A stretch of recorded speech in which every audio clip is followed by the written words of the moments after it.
Mauro César, a gente fala do Palmeiras hoje, a gente fala do time que tem a melhor defesa do Brasileirão, o melhor ataque do Brasileirão, maior número de gols da primeira fase da Libertadores, melhor campanha da história da primeira fase da Libertadores. Qual a receita para tanto sucesso desse Palmeiras nesse começo de temporada? Até porque, como a gente falou, já conquistou a Recopa Sul-Americana, já conquistou o Paulistão, sobrando, por sinal. Qual é a maior evolução desse time do Abel Ferreira? E se você concorda com o Mauro Betting, que é o melhor futebol do Palmeiras no século? Eu acho que é melhor do que o que era com o Marcelo Oliveira, que, aliás, não era referência, né? Embora tenha ganho uma Copa do Brasil. Melhor do que com o Cuca e bem melhor do que com o Felipão. Acho que o time joga hoje um futebol mais diversificado, né? O tal do repertório, acho que ele se apresenta esse ano de uma maneira que não se apresentava no passado recente. Acho que isso é reflexo de uma sequência de trabalho, é natural que haja evolução, se você não se acomodar, né? Se você não se acomodar, ganhei, agora eu vou descansar, e de fato o Palmeiras não se acomodou. Eu acho que a receita passa por não ouvir. Certamente existe, nos muitos grupos do Mauro Betting, de palmeirense, certamente existem integrantes da Palmeiras mimimi, porque toda torcida tem a sua ala mimimi. E a do Palmeiras, por definição, é corneteira pra cacete. Então, o mais importante não ouvir a Palmeiras mimimi, como, por exemplo, a diretoria do Flamengo ouve a Flamimimi, por exemplo, né, da qual você é um importante integrante. Presidente, na sua opinião. Então, o que acontece? Vamos de novo lembrar. No ano passado, o Palmeiras teve uma sequência de resultados ruins, derrotas valendo títulos. A Palmeiras Mimimi se manifestou na época. Não dá, não sei o quê. Acorda, Abel. Picharam o muro. Não aconteceu nada. Não, vamos seguir aqui. Se você acha que aquele profissional, aquela comissão técnica e aquele grupo de atletas pode mudar o cenário, pode se recuperar, que vale a pena investir e fazer, de repente, um ou outro ajuste no grupo, né? Ou até trazendo um ou outro profissional que possa compor ali nos bastidores, você vai insistir no trabalho. Agora, se você quiser resultados imediatos, tudo ao mesmo tempo, na primeira crise você ouve os mimizentos e muda tudo, aí você fica num negócio aleatório, assim, vai que dá certo, né? Chega o cara aqui e resolve. Então, acho que é um exemplo interessante para os demais que certamente não irão seguir esse modelo, porque no Brasil ninguém segue esse modelo. A imprensa tem uma participação muito negativa nisso tudo, em grande parte, não a imprensa no todo, que não existe a imprensa, né? Setores da imprensa, porque exploram demais as crises. Vou dar um exemplo. Semana passada teve um 5-3 no Maracanã. Eu acho sempre o seguinte, o jogo 5-3... É um ótimo entretenimento. Não é obrigatoriamente um grande jogo, tecnicamente. Porque nem sempre, é verdade. 8 gols, e foi o caso de Fluminense 5, Atlético Mineiro 3. Falhas clamorosas, né? Então você tem muitos erros, né? Mas tem muito gol bonito. Sim. Então, são dois aspectos, eu acho. Eu acho que não é um jogo mais bem jogado, mas é um jogo legal de acompanhar. Vira o placar, vai para lá, tem gol toda hora, a torcida vibra. Então é um jogo que todo mundo fala dele. Esse jogo ficou em segundo plano, por quê? Porque o Flamengo estava na crise. A crise vende mais, a crise dá mais audiência. Explorar a crise. Então você, às vezes, deixa de exaltar um jogo que todo mundo curtiu para falar de uma crise. Então, a crise ela é turbinada num grande clube, e aí o dirigente, ou quem toma as decisões, tem que ter coragem e convicção. Pô, não, vamos segurar a onda, estamos na tempestade aqui, mas vai ter um solzinho lá no final, a gente vai atravessar isso aqui. Eu acho que o Palmeiras fez muito bem em ter atravessado, além de ter feito a gestão correta, tirando do seu grupo jogadores que não tinham mais o que acrescentar e que talvez hoje, presentes ali, causassem algum mal-estar. Imagina, o Felipe Melo não está jogando, está ali no grupo.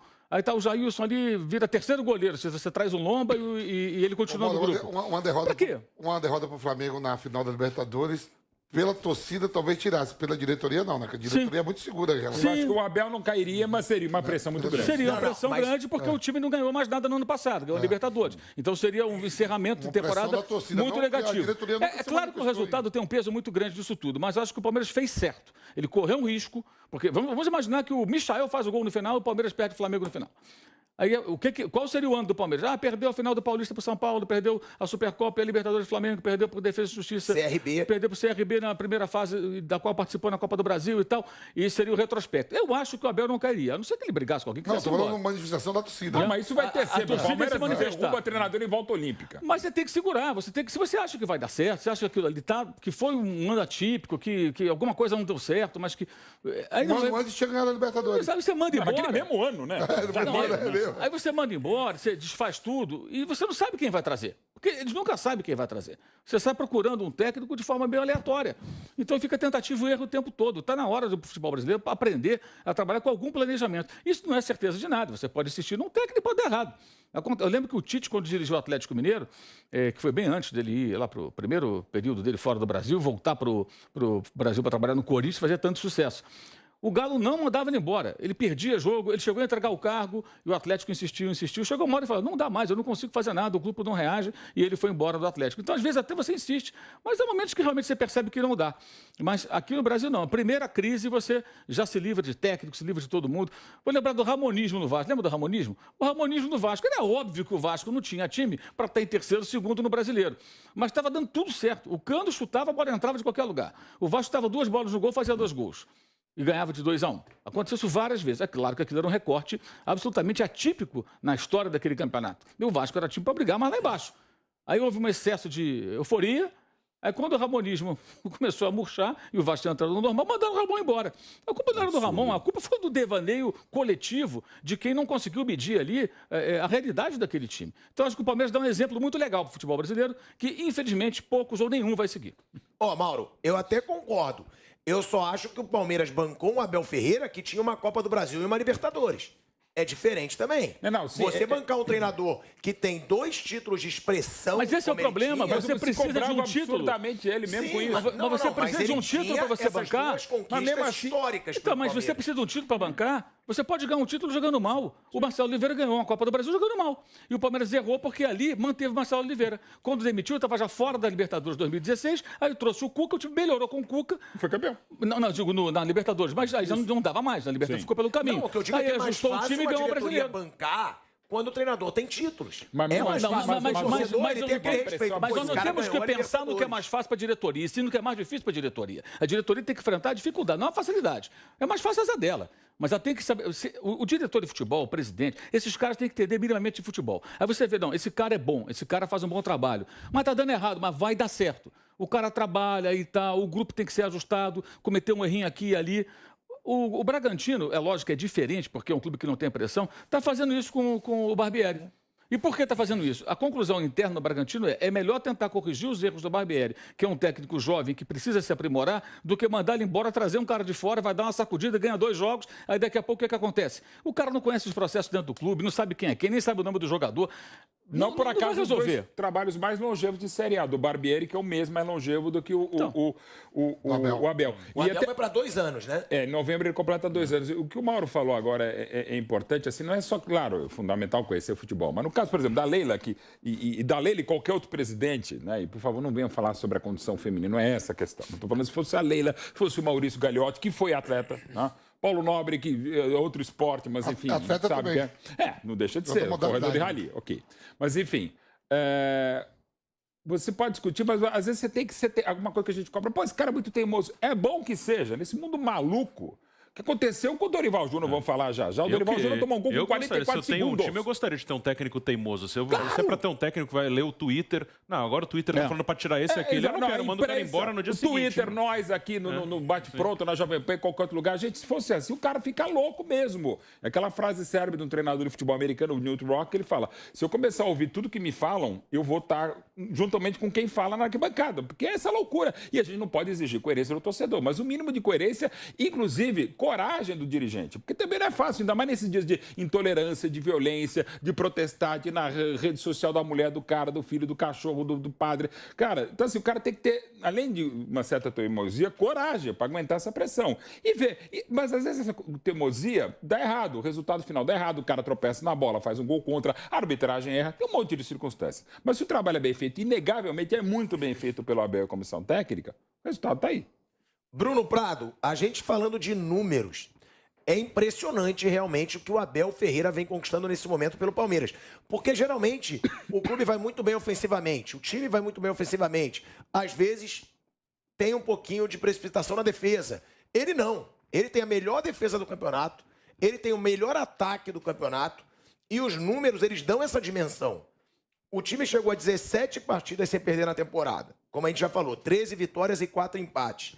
Sendo 6 jogos consecutivos sem levar gols nesse Brasileirão. E aí você fala de jogos dentro de casa, de jogos fora de casa. É um Palmeiras que se comporta de uma forma parecida, tanto dentro quanto fora de casa. É um time tão seguro que ele fora de casa tem a tranquilidade que ele também tem dentro. Tem, sim, ele achou um equilíbrio, tanto no desempenho como mandante e visitante, quanto também na questão de atacar e defender, porque o Abel, realmente, o time dele, às vezes com a bola, no momento de atacar, quando enfrentava um adversário mais fechado, ele tinha alguma dificuldade, o time tinha alguma dificuldade. E isso ele conseguiu evoluir, conseguiu melhorar com o tempo, né? Porque, a gente falou aqui, ele chegou em novembro de 2020. 2020 foi um ano que emendou com 2021. Por causa da pandemia, não teve parada, não teve nada. Ele ficou alguns dias em Portugal para descansar, mas não teve pré-temporada, férias, não teve nada.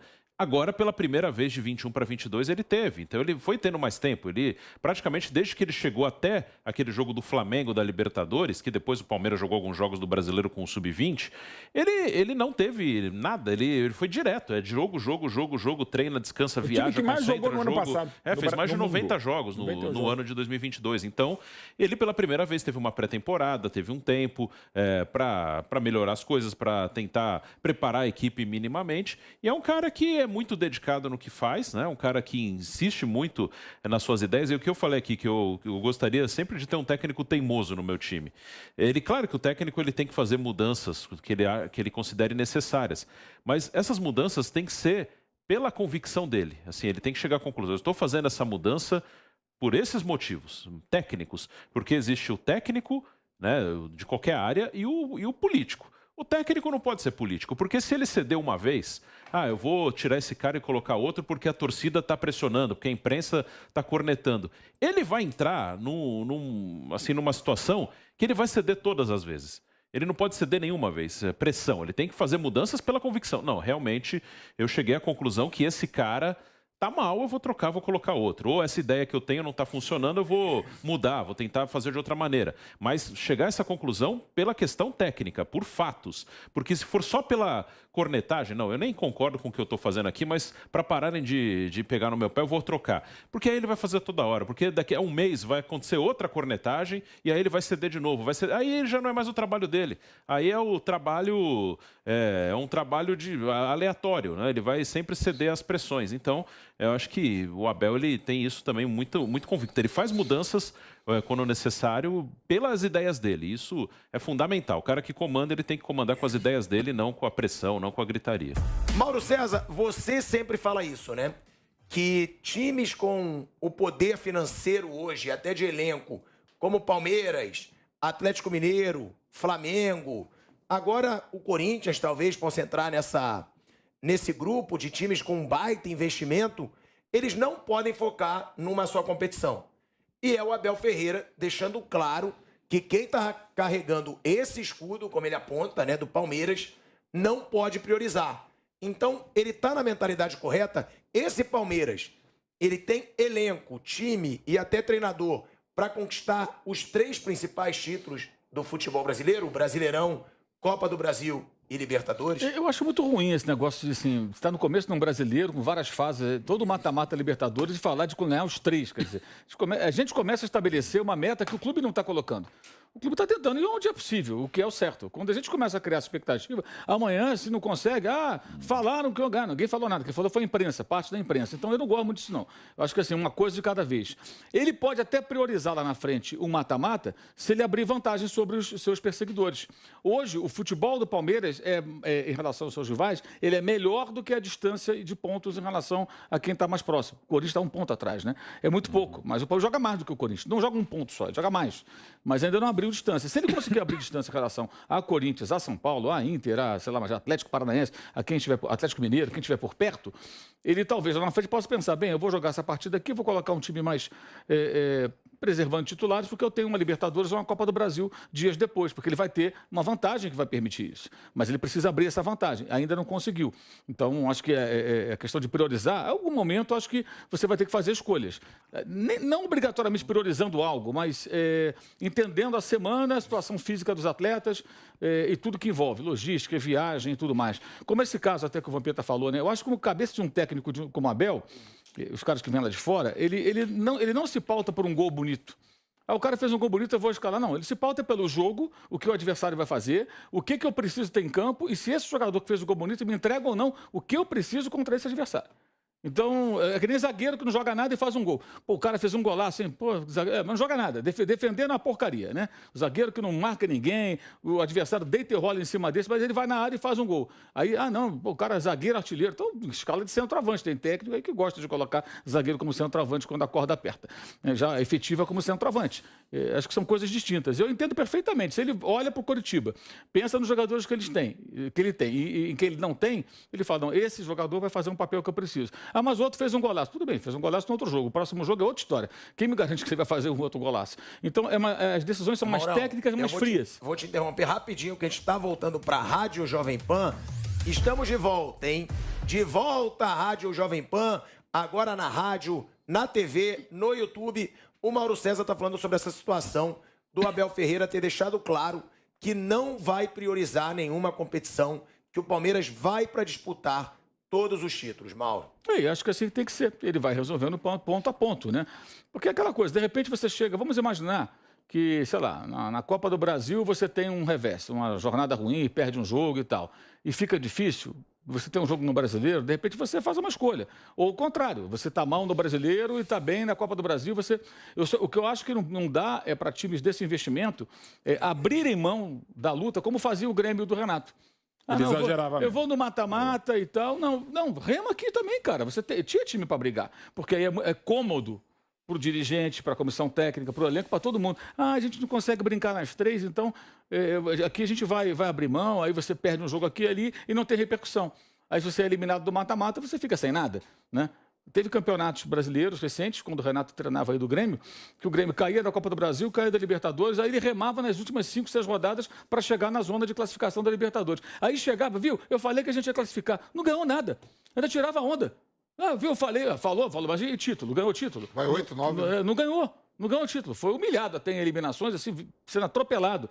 Então você começa a estabelecer metas baixas. É que nem técnico que pega time grande, que tem um elenco razoável, mas que circunstancialmente luta contra o rebaixamento, aí fala assim, a nossa meta é não cair. Não, sua meta não pode ser não cair, sua meta tem que ser pelo menos, sei lá, um 10º lugar, alguma coisa mais digna, né?